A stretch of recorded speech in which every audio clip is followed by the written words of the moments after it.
there's a temporary advance like a facility with the central bank. Now, 2019, we had 200 million kina overdraft facility down there. It's like an overdraft facility. This year, they've increased it to 2 billion kina. 2 billion. 2 billion kina. From 200 to 2 billion. Now, that's like 2 billion and only using penis. Now, only sort of money yet. Yes. 2 billion kina. Whether they can legally do that or not, I don't know, but I think our good government lawyers can advise that. Because I think, when you borrow that kind of money, you need Parliament's approval. But Mr. also, Cabinet, he approved him 2 billion kina. Now, only use him, there's 2 billion kina also overdraft penis. So they've recently now, central bank, only the independence of the central bank is now highly compromised. Most appointees are all political appointees. So there's no independence at the central bank anymore.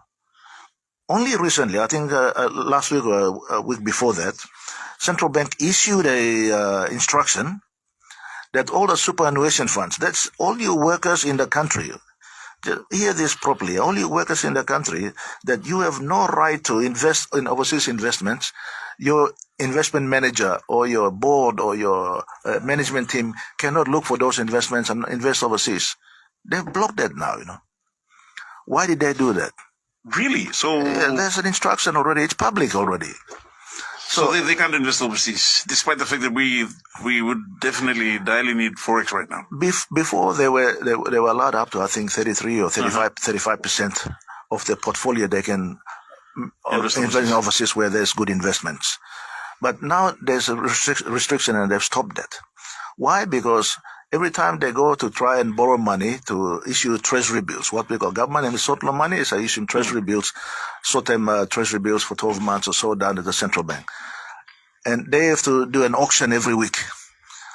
So over the last few months, I think 3 or 4 months now, every time they do an auction, no man like buying this or papaya. And treasury bills and promise law all but talk also you give me 350 million kina or 100 million kina but me buying you this interest over the next 12 months. So there's been under subscription of those treasury bills.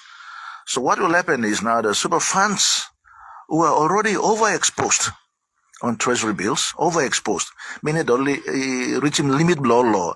There's a scale where only enough buying treasury bills. Now they're trying to force them to buy treasury bills because they will have a lot of cash which they can't invest in any other investments. So the risk is that when the government is unable to pay those treasury bills back, you will lose that money. So this is something that the workers throughout the country needs to be concerned about. Mm-hmm. This is your retirement money sitting in there that now the government is trying to play games with. And I think it's because only approximately 2 billion kina or some overdraft facility only got one time central bank. Now, under subscription of the treasury bills, my assumption is that they're trying to force. Because who else has got large savings that they can buy treasury bills? Only super funds.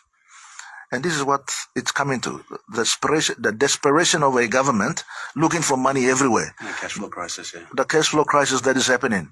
You go beg IMF, beg ADB, beg Australian government.